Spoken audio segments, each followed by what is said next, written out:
take a couple of minutes to introduce Dan, and then we can, that'll give people a couple of minutes to join us. But, so it's my pleasure to introduce Dr. Dan Regan. Dan is an assistant professor just up the road at the Flint Animal Cancer Center, the Department of Microbiology, Immunology, Pathology at Colorado State University, like I said, up in Fort Collins.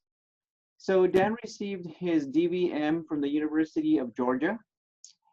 He later, I believe, moved to Fort Collins where he did a residency and decided to pursue a PhD. So he received a PhD from Colorado State University, again, Fort Collins. Dan currently has 4 R01s. So even just having joined a faculty and becoming a faculty in 2018, he's already had 4 grants, a KO1, highly prestigious mentoring, an R03, and then a Bochner Foundation grant, as well as some pharmaceutical funding on a preventive cancer vaccine project. So each of these grants and the majority of his recent research has really been focused on some aspect of cancer immunotherapy. He's also been pretty prolific in generating patents. Again, in the last just couple of years that he's been a faculty, he's already either generated or submitted 3 patents. And anybody who knows Dan knows that he is highly collaborative. If you look at his publication record, he's really meaningfully contributed to a variety of different projects with different PIs. So my research team and I have also had the opportunity to work with Dan, and I can tell you from firsthand experience, he is an absolute pleasure to work with. And finally, in the brief time that he's been here at faculty, he's made significant contributions to the field of tumor immunology and really has become an expert clinical trialist. Yeah, so Dan, thank you again for accepting our invitation to share with all of us some of your exciting research. Thanks THI and Jill Slansky for inviting Dan. All right, without further delay, Dan, the stage is yours. Okay, thank you for that wonderful introduction, and again, thanks for the invitation. Really appreciate it. So, as Eduardo said, I've been on the Front Range for quite a while and did my residency and PhD up here at CSU, and so, but it's really only been in the last 2 years that I've had my independent laboratory. And so today I'm going to try and cover, if I can, 3 kind of separate projects, one of which is really a lot of past work that I did in my mentor's laboratory, Steve Dow's lab, but is still kind of ongoing in the background of my laboratory now. And then 2 new projects really focusing in the area of the lung microenvironment in terms of metastasis. So this first part is going to entirely focus on monocytes and specifically a population of monocytes termed inflammatory monocytes, which express the chemokine receptor CCR2.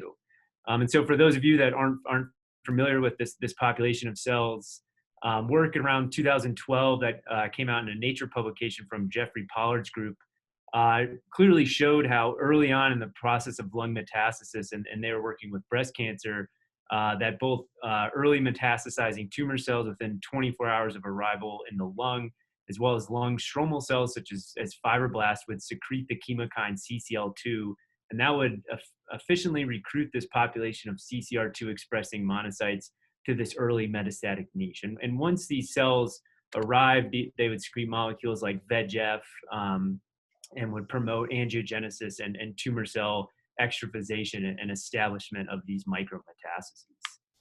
And so when I initially joined Steve's lab now, almost 8 or 9 years ago, Steve Dow's lab, Steve was also interested in this idea of the pre-metastatic or metastatic niche, and specifically in this population of CCR2 expressing monocytes. And so when I joined the lab, he had just performed an in silico screen of a CCR2 homology model looking at an FDA-approved, a list of approximately 300 FDA-approved, already off-patent small molecule compounds that were predicted to be competitive antagonists or orthosteric inhibitors of the CCR2 receptor. And so one of those compounds was the blood pressure medication and angiotensin II type 1 receptor antagonist, losartan. So losartan was among a list of a number of compounds that were predicted to act as small molecule CCR2 antagonists. And so that's really where my thesis work picked up, was to start screening these molecules on the benchtop. And so, I worked, I'd say predominantly with two separate molecules, but we quickly settled on losartan for a number of reasons. One, it was safe. It had a wide therapeutic index, and that had been shown in the literature. When you looked at the atherosclerosis literature, losartan had also been shown to be effective at modulating monocyte and macrophage inflammation. And so we really kind of quickly settled on this compound.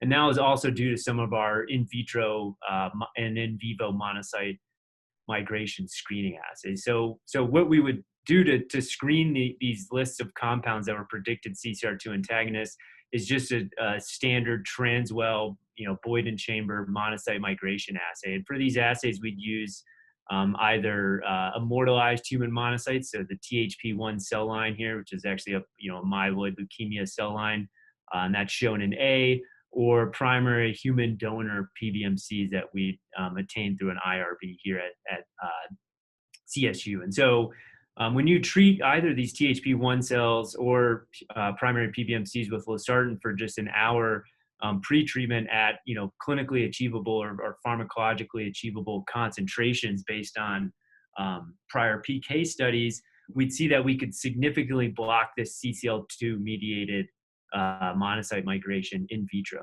And this blockade was equivalent to kind of our gold standard, which was a small molecule CCR2 antagonist being developed by Roche for rheumatoid arthritis, which is this RS102 compound listed here.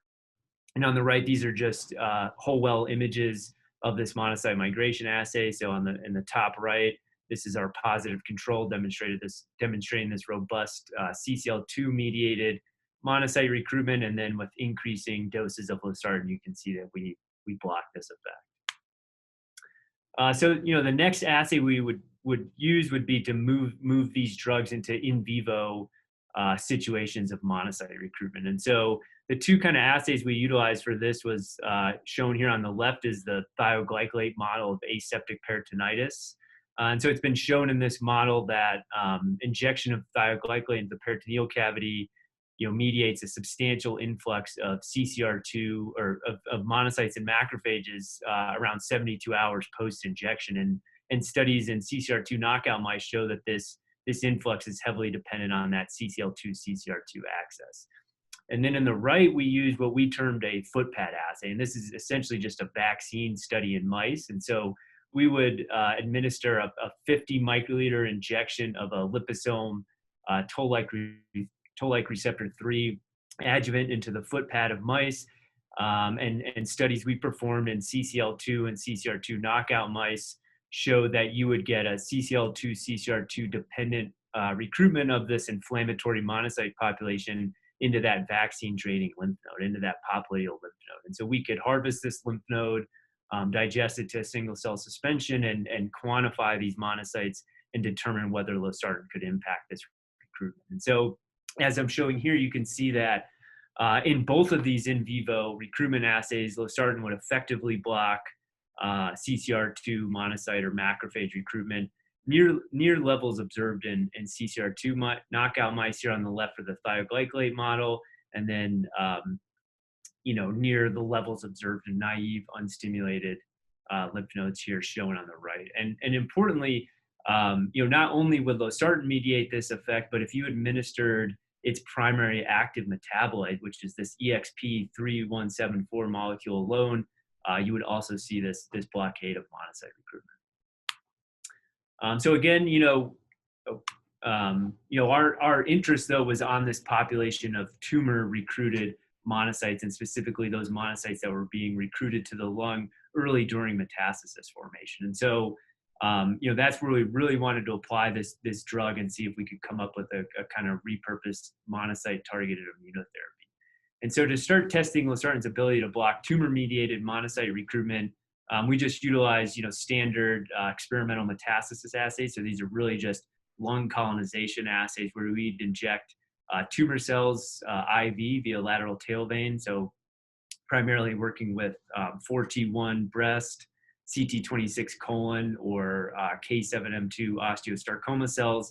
And then we treat these mice beginning 24 hours after injection for a total of 3 treatments, or up to 72 hours. And again, we could harvest these lungs, digest these lungs to quantify this population of CCR2 expressing inflammatory monocytes. And we could also embed these lungs and stain these micrometastatic foci for markers of monocytes and macrophages like F480. So these tumor cells were GFP labeled, which would allow us to identify them in these lung sections and specifically quantify monocytes that were intimately associated with these tumor cells.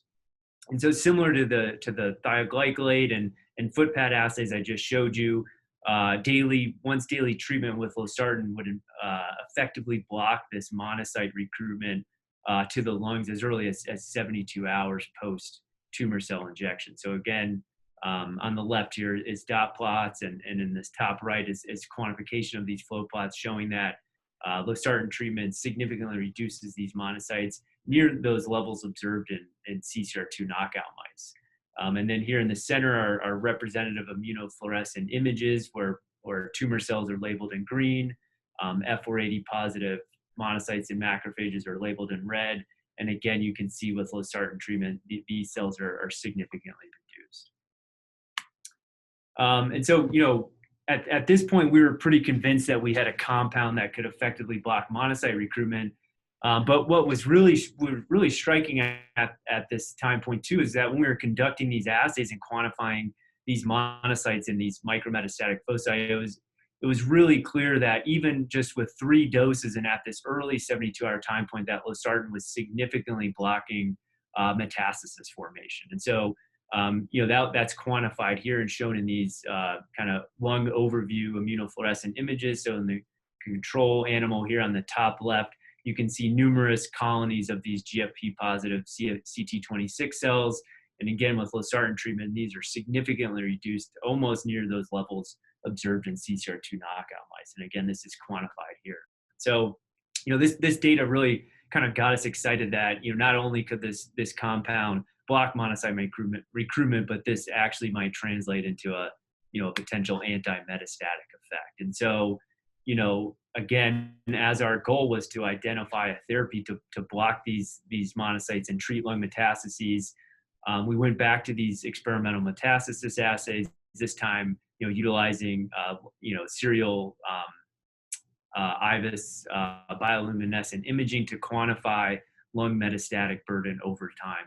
And again, here, this is shown for the CT26 model, but these studies were also repeated in mice receiving 4T1 cells, as well as K7M2 osteosarcoma cells. And so you can see once daily losartan treatment here also significantly reduced the long-term growth of pulmonary metastases. So it wasn't necessarily blocking metastasis formation, as you can see in these IVUS images or in these lung subgross images, but it was definitely slowing down their growth rate. So you can notice there's a number of reduced nodules here, which are these dense purple cellular nodules here in these lung subgross images.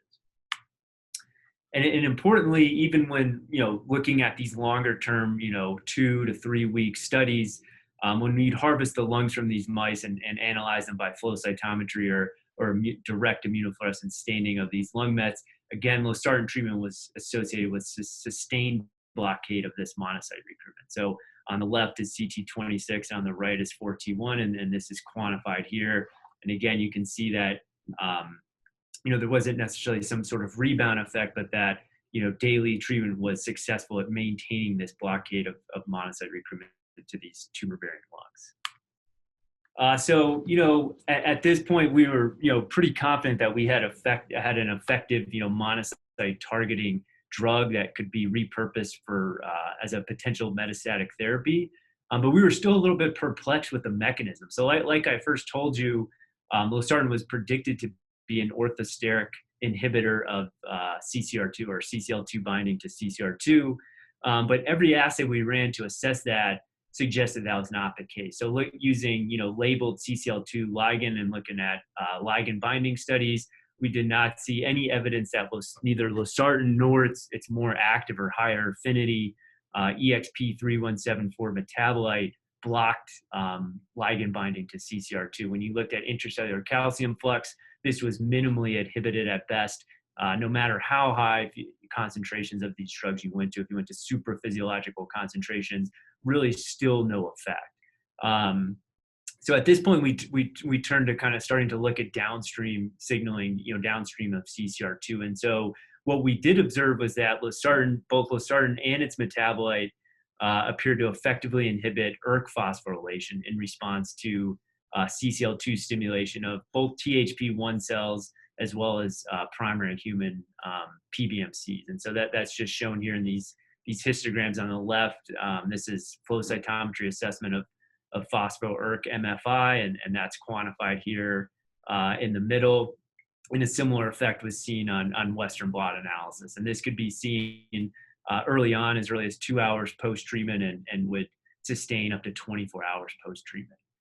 The other kind of signal of activity, or I guess mechanism for this drug at CCR2, since it clearly wasn't a direct competitive antagonist, was that over time with losartan or metabolite or combination treatment, as you'd observe in the body, right, when this drug is being metabolized, we would see progressively decreased expression of CCR2 in these cells. And this wasn't associated with any sort of decrease in cell viability. I'm not showing that here, but carrying out standard proliferation survival assays with MTT and things of that nature. Again, we never really saw a direct cytotoxic effect of losartan either on monocytes or myeloid cells or tumor cells. And so this seemed to be a specific effect on CCR2. And so we kind of went back to some of these functional assays. So we went back to the Transwell monocyte migration assay, the thioglycolate peritonitis model, as well as phospho-ERK flow and CCR2 expression by flow, and performed these in mice lacking losartan's known biological target. So that angiotensin 2 type 1 receptor, the AT1R receptor. And so a lot of these effects, or these mechanisms of losartan on CCR2 were conserved in the absence of this AT1R target. So this suggested that losartan had some sort of direct effect on CCR2 that was independent of this biological target. So you can see here on the left that, again, Transwell monocyte migration was still significantly reduced with losartan treatment of AT1R knockout, bone marrow PBMCs from these mice. Thioglycolate peritonitis assays in these mice showed that losartan was indeed still effective at blocking this macrophage recruitment to the peritoneal cavity. And again, we could block ERK phosphorylation in response to CCL2 and still saw modest to moderate decreases in CCR2 cell surface expression by losartan, again, in the absence of AT1R. But again, really, I don't think we've fully explored this mechanism, and I'll touch on this later, and it's something I'd like to and am continuing to pursue. So, obviously, from my introduction, I'm a veterinarian, and we work at CSU and at the Flint Animal Cancer Center. And so, really the next obvious logical step for us was to take these preclinical findings from these mouse metastasis studies and evaluate them in dogs, right? So a companion animal that spontaneously develops a tumor that metastasizes to the lung. And so we focused these studies on osteosarcoma. And the reason we chose osteosarcoma is there's a number of reasons. Primarily, we have a really high case accrual rate here. So we can enroll a lot of dogs rapidly to kind of reach endpoints quickly for these clinical assessments. And it's also one of the canine tumor types that really has had the most prior work done to show its translational relevance to its human counterpart, right? So some of these similarities that have been shown are, primary tumor location, the histology, the therapy that these dogs receive is essentially similar to standard of care for humans, and how they respond is very similar. And the fact that a lot of these dogs, just like the human counterparts, have lung micrometastases at time of diagnosis and will fail, relatively early, either during the course of adjuvant chemotherapy or immediately after completion of adjuvant chemotherapy. And so, this was a model that really made sense to us to test this compound. But at the same time, we also had some additional data to suggest that this CCL2, CCR2 axis may be at play both in canine and in human osteosarcoma. So we have a panel of cell lines that Don Duvall and Dan Gustafson and their groups have done a really excellent job kind of validating and starting to genomically and functionally interrogate up here. And so we can look at gene expression across these panel of roughly 35 or 37 canine tumor cell lines. And what we saw was that CCL2 expression was specifically upregulated in osteosarcoma cells as compared to all other histotypes. And when you looked in the human CCLE atlas, again, this was also the case for human osteosarcoma cells. Again, going back to these transwell monocyte migration assays, which are shown here in the middle, we could collect supernatants from some of these human and canine osteosarcoma cells. When we screen these supernatants by ELISA assay, they have very significant levels of CCL2 production. And again, these supernatants will mediate effective transwell monocyte migration. And this could be blocked with losartan, something I'm not showing here. Additionally, we had undertaken some retrospective studies where we had pulled tissues from our archive here of canine osteosarcoma tumors. And when you stain these lung metastases for CCL2 and markers of monocytes by IHC, we saw again a preferential increase in both monocytes and CCL2 protein expression in these lung mets as compared to these primary tumors, and that's shown here on the right. And so, these data combined, we really felt like this was the best model to evaluate this therapy in a comparative oncology trial. And so, I really kind of want to cut to the chase because there are two more projects that I'd like to discuss. But before we launched this trial, we again went back to these in vitro transwell migration assays and tried to identify a kind of a target therapeutic dose that we needed for losartan. So, the key here was that we wanted to understand, did losartan block canine monocyte migration? So some of the small molecule CCR2 drugs that were being developed at the time, in particular, I think that the compound was an INCB compound. I forget the company that was developing it, but their efficacy wasn't necessarily conserved across species. So there was compounds that could inhibit rodent CCL2 mediated monocyte migration, but didn't necessarily work in humans. And so we wanted to make sure that this data we had seen in humans and mice for losartan was also present in canine PBMCs. And indeed it was with these transwell assays. And we kind of arrived at this target therapeutic dose that we needed to achieve in these dogs of around 200 nanograms per mil to effectively block monocyte recruitment. And that's important. I'm gonna get back to that again after we talk about this trial. So again, just to cut to the chase here, this is just a brief overview of trial design. So these are dogs with spontaneously occurring appendicular osteosarcoma, so osteosarcoma confined to one of their limbs. They undergo standard of care therapy here, which is amputation followed by either doxorubicin or carboplatin adjuvant chemotherapy.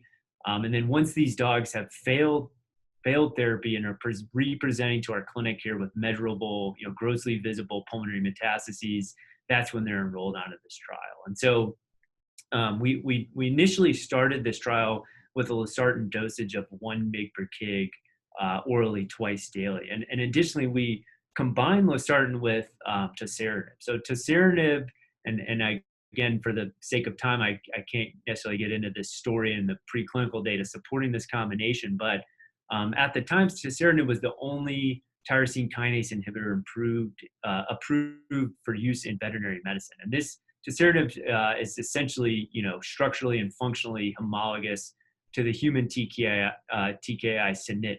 And so, sunitinib had been shown to kind of modulate the immune suppressive microenvironment in preclinical mouse models, and some prior work in Steve's lab had shown that tosiranib could reduce Treg numbers in the blood of dogs with cancer. And so to us, this was a logical immunotherapy combination to screen in dogs with osteosarcoma. Again, when you looked at the mouse data, right, losartan wasn't that silver bullet, right? It wasn't blocking metastasis formation. It was really just slowing it down. And so we felt like we needed a second therapy to combine it with.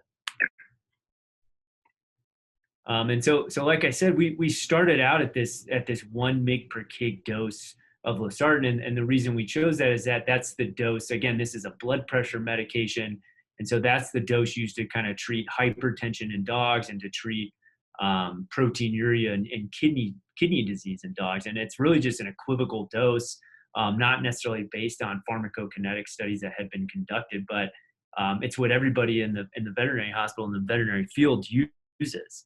And so we initially enrolled 8 dogs into this low dose cohort, and then performed an interim PK analysis. And we quickly realized that the plasma levels of losartan that we were achieving were nowhere near this targeted 200 nanogram per mil therapeutic range. So you can see that here in this figure B on the left. We're around 5 to 10 nanograms per mil. And so at that point, we put a hold on the trial. Brought in, 4 of our own companion animals from people working in the lab, so 4 of our own pets, and started to do a kind of a mini dose escalation of losartan. So we first upped the dose 2.5-fold to 2.5 mg per kg, and saw that now we were starting to finally get closer to that maximum plasma concentration and exposure we needed at near that 200 nanogram per mil range. But again, this was still too low. And so, from some of the PK analysis, it seemed that losartan exposure would scale linearly in the blood. And so we were able to kind of predict that, a dose of 10 mg per kg should help us achieve these plasma levels that we're looking to achieve. And so at that point, we reopened the clinical trial to enroll these dogs at this 10-fold dose of 10 mg per kg losartan PO. And so, I remember dosing the first dog in this trial, and our pharmacist literally did not want to give this drug out, and the clinical trialist was kind of freaking out that this dog was just going to fall to the ground with a hypotensive episode.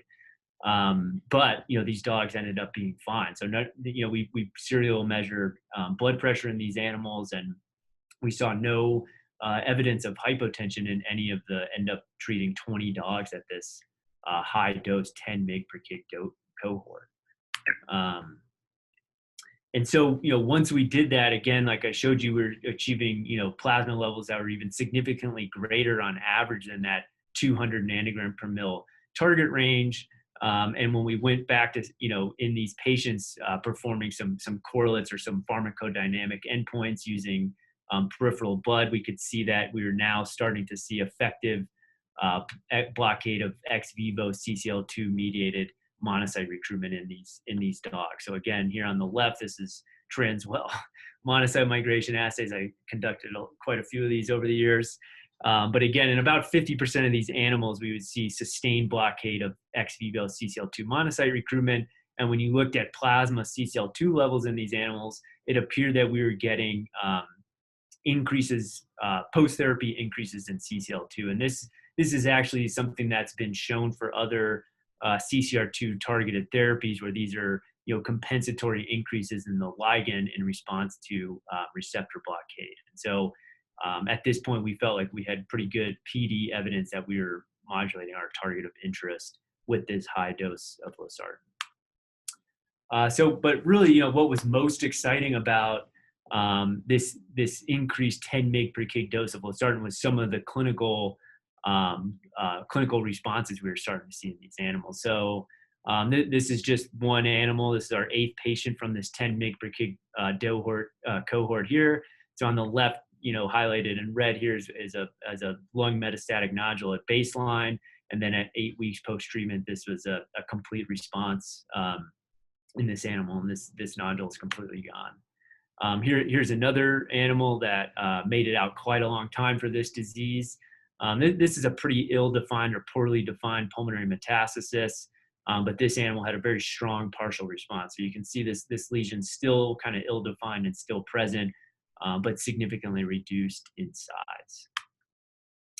And when you look by necropsy at some of these lung mets, once these animals would eventually succumb to disease, again, many of these lesions were kind of this hypocellular, paucicellular phenotype. So, just really matrix rich, few remaining osteosarcoma cells in here, and, kind of a scattering of inflammatory cells around the perimeter of these lesions. So really kind of an interesting phenotype.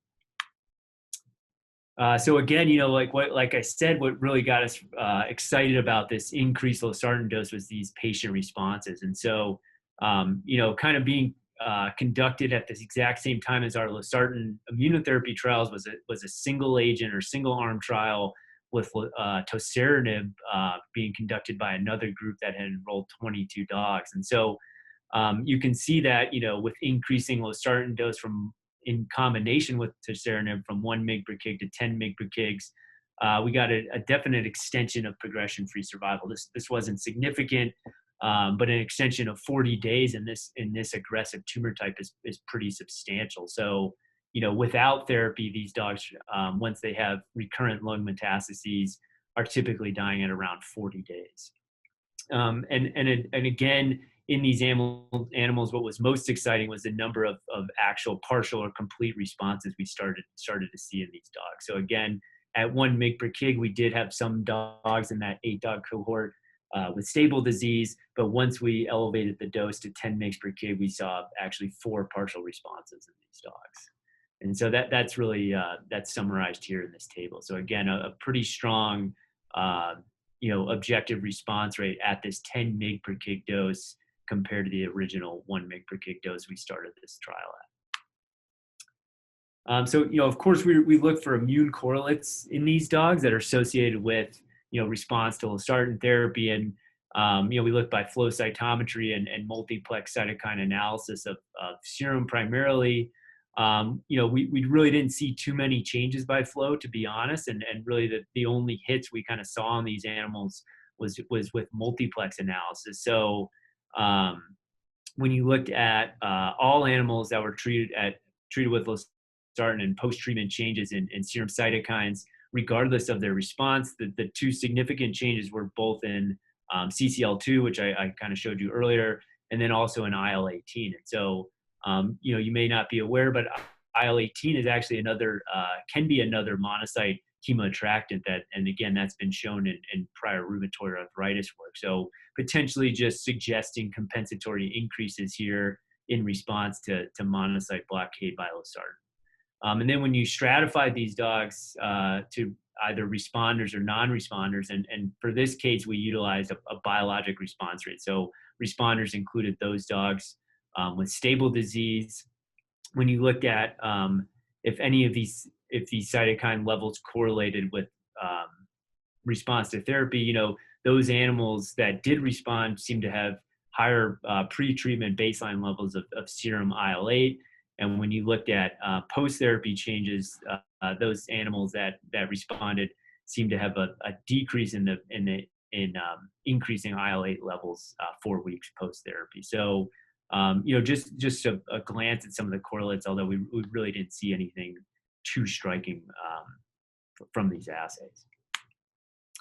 But, like I said, that clinical data is really what got us excited and is really what led to a collaboration that I'm sure many of you guys are aware about with the group at Children's Hospital. So this is with Kelly Falk, Carrie Cost, and Meg Macy. So, over a teleconference, we had presented some of this data, and they really became excited about this and kind of, took it and ran with it to try and get this to a human clinical trial. And so really through, some kind of small funding groups and some internal funding, we were able to make this happen. And so this trial is opened in August 2019. Again, it's being led by Kelly Falk.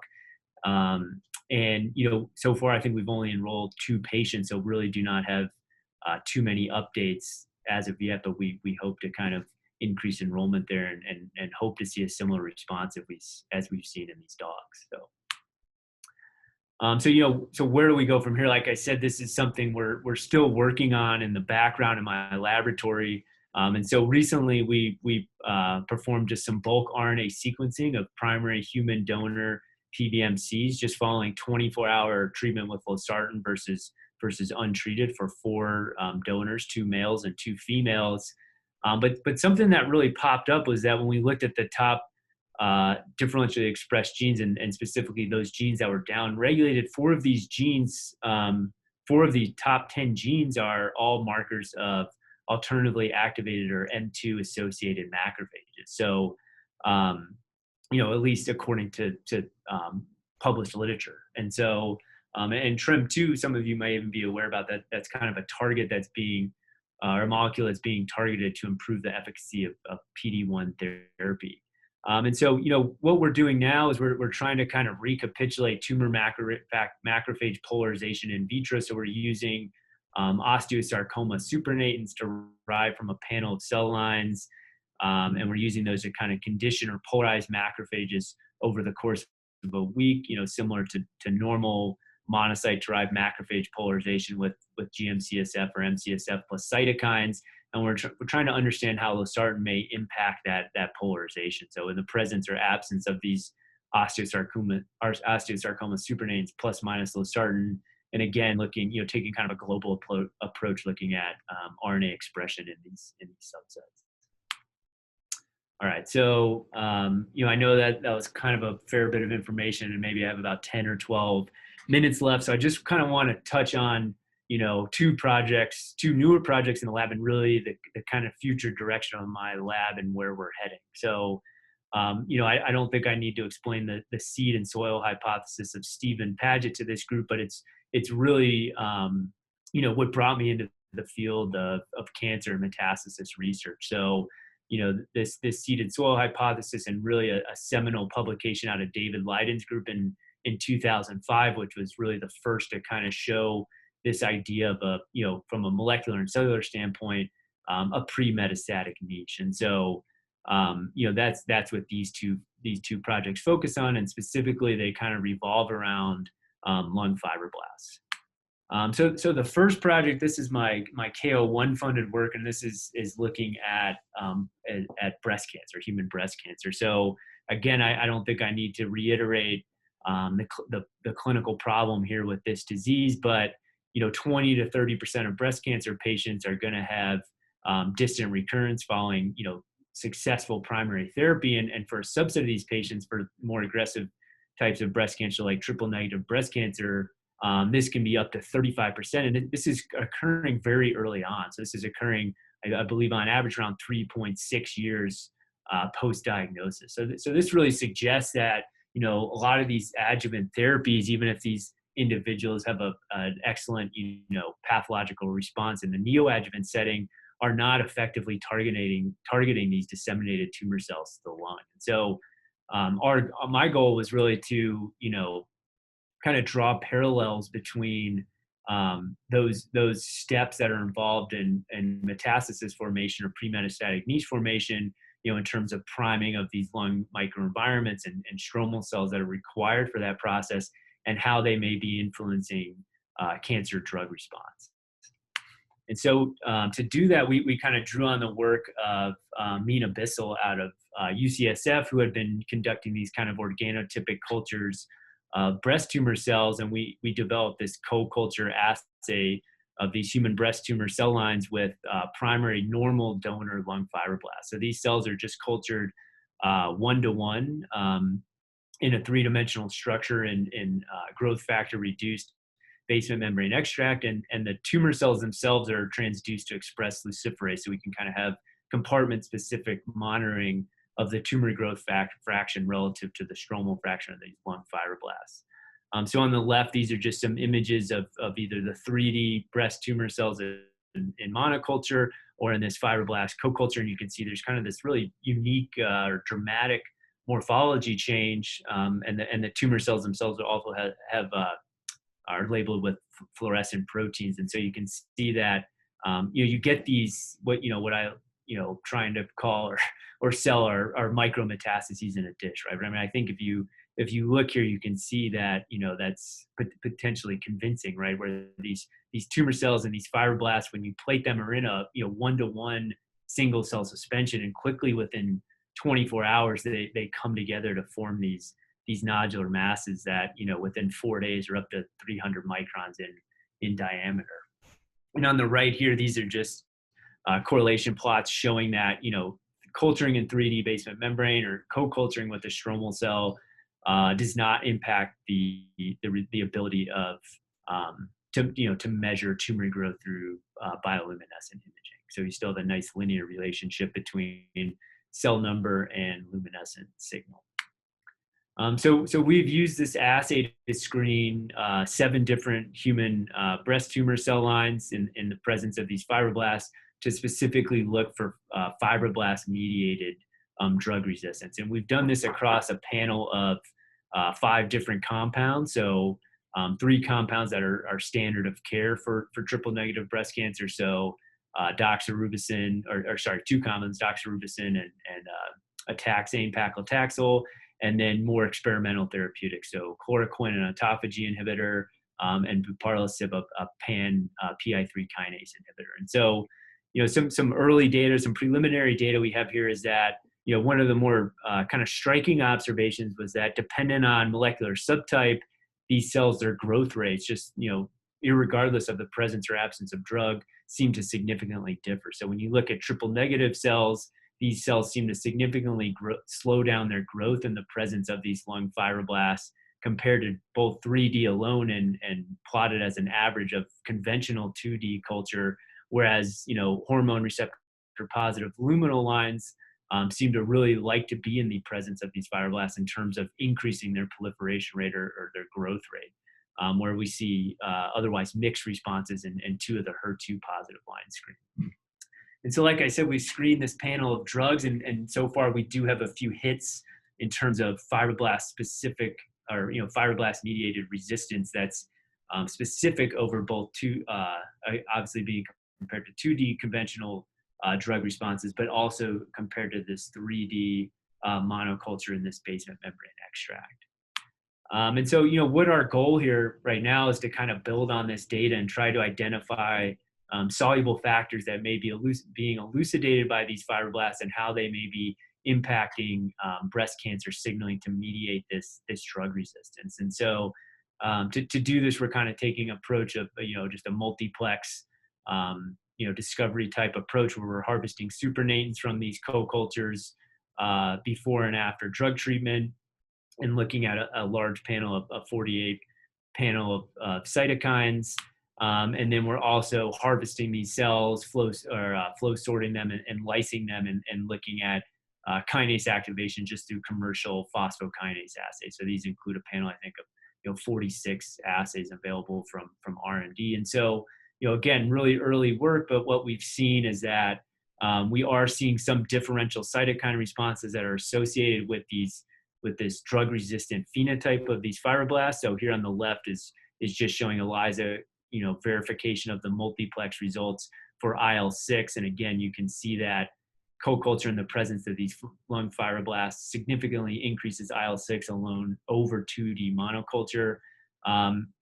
And we're getting some differential activation of different signal transduction pathways. And primarily what seems to be popping up is ERK activation in these cells. So again, this is all relative, but it's really low in 3D monoculture alone, and in the presence of these lung fibroblasts, this seems to be significantly activated. So I wouldn't even call these conclusions at this point, but I think like I said, our main goal is to really try to understand potential paracrine or even direct cell signaling between these lung fibroblasts and these breast tumor cells. And how we could utilize this to kind of come up with a rational drug combination to intervene in this resistance. And so, what I've kind of envisioned with some of this data and maybe, try to stir up a collaboration with a group at the Functional Genomics Core would be some sort of, stromal synthetic lethality screen to kind of try to identify these drug combinations that could reverse this fibroblast-mediated resistance. All right, so I know that's a lot, but I'd really like to cover this last project. Some of you have seen this. I did present this at a THI grant review, and it's something we're trying to continue to kind of expand on and move forward. And so this is kind of circling back to our work in monocytes and macrophages, and looking at whether, alveolar macrophages, so a tissue resident macrophage, that could be interrogated through a relatively non-invasive procedure, right, through a bronchoalveolar lavage, could potentially serve as a sentinel of osteosarcoma lung metastasis, an earlier sentinel compared to current diagnostic imaging. And so this I'll get into this, but this hypothesis is really drawn from, taking parallels from, some really recent discoveries in the field of idiopathic pulmonary fibrosis. So, I think I can kind of breeze over this kind of background and rationale and significance of osteosarcoma. But again, 30 to 40% of these human patients will experience relapse, and these are almost exclusively in the form of lung metastases. So anywhere from 70 to 90%, depending on the study. And again, these are occurring really early on, just like these breast cancer patients. So on average, 1.6 years after diagnosis. And so, clearly, we're not detecting these during staging, and that's, not necessarily surprising, right? So the gold standard is for lung metastasis screening, according to the American College of Radiology, is for CT scans. And the theoretical resolution for these CT scans is down to a nodule around 1 millimeter. But, repeated studies suggest that is not necessarily the case, and that you're looking closer to potentially 5 millimeters in diameter for a nodule. And in fact, this year, a retrospective study was published on looking at 100 patients with a number of different tumor types that have a high metastatic rate, and kind of longitudinal CT scans in these patients for screening. And there was a 36% rate of false negatives and a total of 174 metastatic loci missed. So that's, really should be considered unacceptable. And so I'm going to just jump over this slide right here. But, so like I said, we're trying to draw parallels on what's been shown in idiopathic pulmonary fibrosis to see if we can come up with a molecular assay that may be an earlier indicator of lung metastasis for osteosarcoma, and theoretically for, many other tumor types that have a high propensity for lung metastasis. And so, not necessarily this is going to replace current staging techniques, but would, supplement these techniques. And so, over the past 2 years or so, what's been shown in IPF is that, and what we're drawing on is that there really seems to be a significant overlap in terms of how fibroblasts and macrophages are remodeling that lung interstitium and changing the composition of that extracellular matrix, with, how that's done by tumor cells, right? So in the pre-metastatic niche formation, we know that tumor-derived soluble factors, these can be enzymes like lysyl oxidase, they can be cytokines, they can be exosomes, like I kind of touched on, was going to touch on in the last slide. But either way, these soluble factors can fundamentally, or, change the composition of these microenvironments remotely prior to the arrival of these tumor cells. And so there really seems to be overlap in terms of some of the cytokines and signal transduction pathways, namely, IL-6 and STAT3, that is mediating this process, both in IPF and in lung pre-metastatic niche formation. And so what's kind of, the novel insight in IPF is that through single cell sequencing studies of both lung tissues as well as bulk sequencing of human bronchoalveolar lavage cells, they've been able to identify kind of novel populations of these profibrotic alveolar macrophages that seem to be indicative of disease phenotype, right? So, previously this disease was really thought to be mediated entirely by fibroblasts and recruited circulating fibrocytes that were mediating these fibroblastic foci in the lung. But, increasingly they're recognizing a role for these airway macrophages, right? A cell type you wouldn't necessarily think would be communicating with those cells in that interstitium, or that, more towards the pulmonary or the vascular side of the equation. And so, that's really what's driving our interest in trying to understand, what are the changes in these tissue resident macrophages in response to pre-metastatic priming of the lung by osteosarcoma, and specifically osteosarcoma exosomes. And so, over the course of the last year or two since I started my laboratory, we've optimized our methods and abilities to isolate exosomes from human tumor cell lines. And we're doing this by ultrafiltration and size exclusion chromatography. And that's just shown below here. So this is just a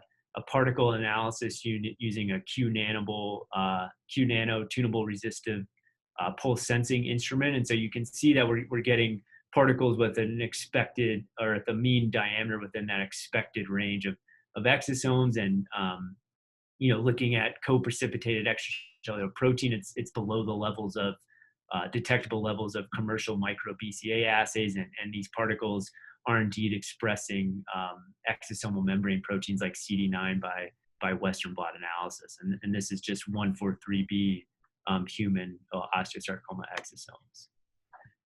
So right now, the kind of goals of our grants, our R03 grant and our Betcher Award, is to understand the biodistribution of these osteosarcoma exosomes in the lung, and then understand kind of the functional response of some of these lung stromal cells based on what that biodistribution is. And so, our hypothesis is that, the fibroblast is likely a primary cellular target of these exosomes, and we have some early data to support that. So, in vitro, we can show that both male and female normal donor lung fibroblasts will efficiently take up these osteosarcoma labeled exosomes here, both by flow cytometry in the top and fluorescence microscopy in the right.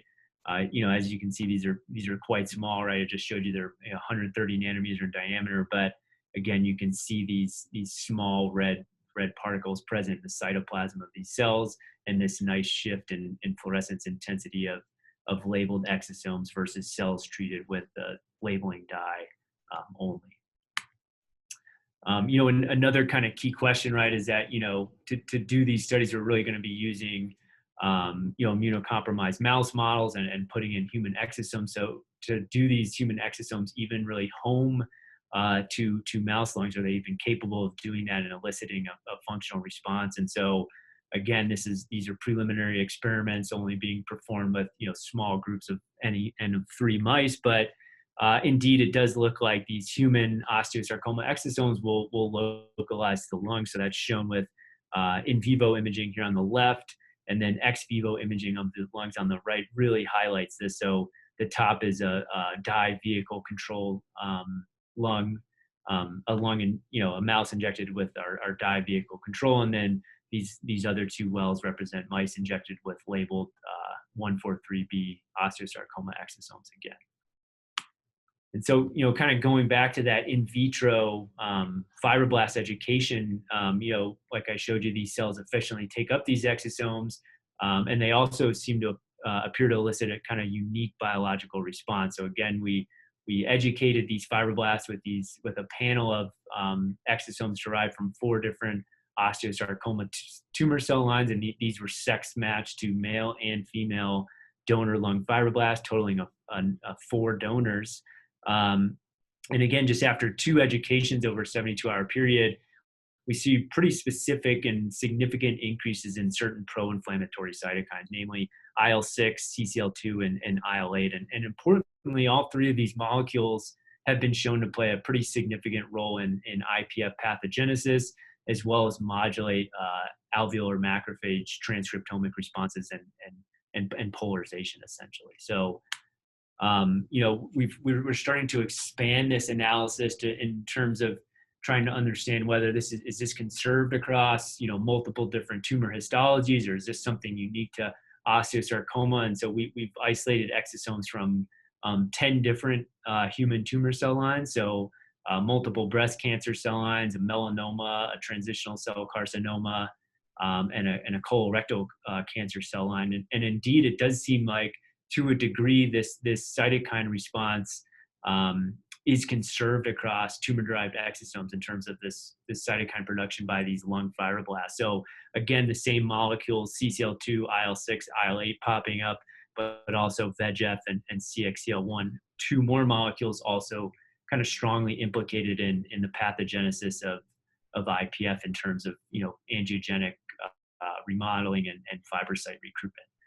When you look individually at these analytes, you can definitely see that this response is being strongly driven by osteosarcoma. So, all 5 osteosarcoma cells in the case of this experiment significantly upregulate these cytokines, whereas only a few of these other tumor types are kind of falling in this upregulated group here. So, I apologize. I know that was kind of a lot, and I'm kind of right on time here at the end of our hour, but I just wanted to kind of take this almost as like a second date opportunity to reintroduce myself to everybody down there in Denver and give you an overview of everything that we're working on, and hopefully drum up some potential future collaborations and around our long-term program goals, right? So really trying to dually target both the seed and the soil for effective treatment of cancer recurrence. So with that, I got a lot of acknowledgments. Eduardo already mentioned some of our funding sources. This early work I showed you is done in the Dow lab. Some of these newer sequencing experiments we're starting to undertake has been done with Sunetra Das, who's a bioinformaticist here at the Flint Animal Cancer Center. Then a lot of the work on breast cancer and this early osteosarcoma work is done with some of my lab members. And as I said, the clinical trial being run by the group at Children's Hospital. So with that, I'll take any questions. All right.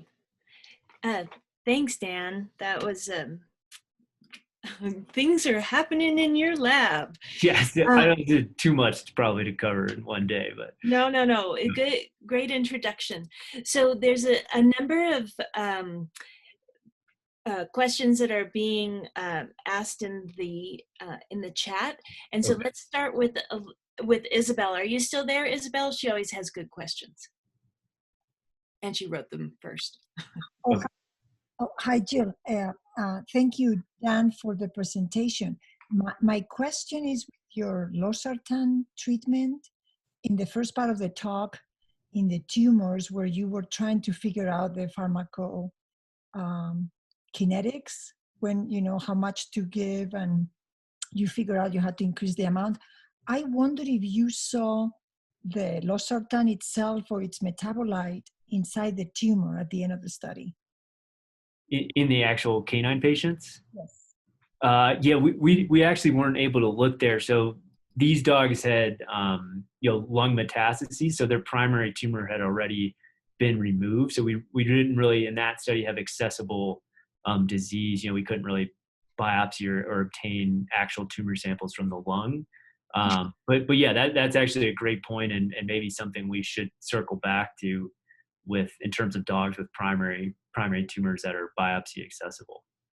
Okay, thank you. Thanks. Yeah. Paula, are you still here with your question? Yes, I am. Great.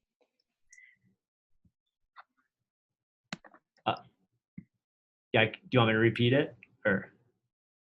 Oh, you want me to ask it? Yeah, I was just asking in your co-culture, do fibroblasts, did you attempt the same experiment with fibroblasts from other tissue sources that weren't lung control as a differential? Like how much more are fibroblasts from lungs reactive to this? Yeah, that's an excellent question. It's something we have not done. So we've only tested a couple different donors and sexes, but yeah, we really need to test, like skin fibroblasts or foreskin fibroblasts or something like that to try and get at the specificity of the lung fibroblast. Yeah. So for the soil to goals that you have, just looking maybe at the breast or the bone or just other target tissues or the soil, the origin fibroblasts, healthy ones, I guess, or affected ones. But yeah, beautiful work. Thank you so much. Good luck. Thank you. Yeah, thank you for the question. That's a great point. Nice question. Edward Evans, are you still here? Would you like to ask your question?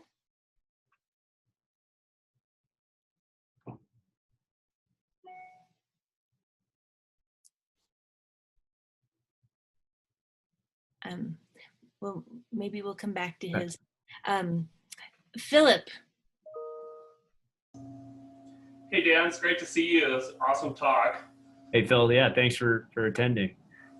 So my question I wrote in there about sort of the seed soil, nature, nurture is whether these osteosarcomas are going to make a different ECM matrix, because you have that beautiful H&E of those lung mets early on in the osteosarcoma models, and I guess it kind of wonders about the pre-metastatic niche and whether you need a different extracellular matrix to grow in the lung, or whether you make a cell autonomous, almost a mineralization calcified matrix for an osteosarcoma in the lung, right? Yeah. So yeah, I mean that's a great question. Histologically, that normally the lung mets are actually a little more matrix poor when you look at dogs compared to their primary tumors. They're more just kind of solid cellular masses for osteosarcoma. So that's why some of these treated masses kind of stood out to us in terms of how rich they were in the matrix. But yeah, I mean it's definitely something we'd be interested in terms of characterizing the matrixome of the canine lung in normal versus dogs with osteosarcoma. And I know, James, I think, has done some of that work in the past. I think it's really a question about, how do we get at those samples, right? It's kind of an invasive procedure, compared to doing that in the mouse, but it's something I think that should be done in the dog. Cool stuff, man. Yeah, thanks. So next in our list, we have some appreciation from Jessica Lake. Thanks, Jessica. And then Michelle, would you like to ask your question? Sure. I was curious, so since you're blocking monocyte recruitment with the losartan drug, I was wondering if you think maybe the local monocyte macrophage populations in the lung might be helping those mets that have made it there still grow. Yeah, that's a great question, and it's something that's kind of part of these projects. Like you said, I mean, I think we have a tool for blocking blood-derived monocyte recruitment, and that's why we're starting to interrogate these alveolar macrophages and kind of understand their functional response and how we could kind of dual target both resident and recruited, because I think that's absolutely a possibility. And I think for the most part, tissue resident alveolar macrophages, I guess, have been ignored in terms of lung metastasis and metastatic niche, but that's quickly changing if you look in the literature, and we're trying to understand that as well. Great. Good luck. Yeah, thanks. You guys should stay in touch. Yeah. Michelle has a lot of good questions surrounding that sort of thing. Mercedes always has a good question, and she... The IL-6 expert. Exactly. I've been wanting to reach out to you, Mercedes. IL-6 and many more things. Yeah. Are you still there, Mercedes? Yeah, I tried to unmute myself. Hi, Dan. Great talk. Oh, so thanks. I have a question about interleukin-6. I don't know if it's something wrong. It's popping up in like every assay we do. I don't know if it's something wrong we're doing or if this is a real thing, but that means it's important. Yeah. So in the co-culture, I have actually several questions, but in the co-culture that you see increase with the fibroblasts and the tumor cells, which cells are actually making interleukin-6? Are they fibroblasts or are they cancer cells? Yeah, we're great question. We're not sure yet. So we really need to sort those guys out and look by flow or PCR and determine that. Yeah, because both of them could make, I mean, fibroblasts in normal conditions don't make, but as soon as you do kind of damage, stress, they definitely produce interleukin-6. Yeah, we have observed, like when you look at the monocultures, when they're combined, they're definitely making more than either monoculture alone. And like you say, the fibroblasts in 2D will make essentially no IL-6, the normal ones, but as soon as you put them in the 3D matrix, they start to really upregulate IL-6 production. Yeah. So, and the other thing is, who is responding? Are they fibroblasts or to interleukin-6? Because one of the common thing, and maybe none of them are responding in your culture, because neither in fibroblasts or cancer cells in general have much of interleukin-6 receptor. that's something we wanted to look at. Okay. But the interesting thing would be if you can add the macrophage there. Yeah, we've dabbled in that, throwing in a third cell type and throwing in, we just did THP1 differentiated macrophages with PMA, but that would definitely be interesting. So you could try with, if these are human, everything is human, monocytes from human cells, depending on the haplotype, they produce soluble interleukin-6 receptor, which then will make the cells responsive to interleukin-6. So it would be an interesting mechanism to see how monocytes again could help even tumor progression, not just as an inflammatory, but that. And the other thing is, I saw that you had CREB, the cyclic AMP responsive element transcription factor, downstream of interleukin-6, but CREB many years ago was shown to potentially regulate interleukin-6 too. So you may consider that upstream of interleukin-6 and maybe promote interleukin-6 gene expression. Okay. Yeah, that could be another thing that I think would be very interesting. Okay. But anyway. Yeah, I'll probably be in touch. Yeah, if you want, I'd be happy to talk to you more. That would be much appreciated. Thank you. Great, thank you. Are there any more questions out there? All right. Well, Dan, thank you so much for your very nice story today, and we'll see y'all. We'll see y'all at the next Zoom call. Yeah, sounds good. Thank you guys again so much for the invite, for having me. I appreciate it. Great talk, Dan. Thanks. Thanks, James. Thank you guys.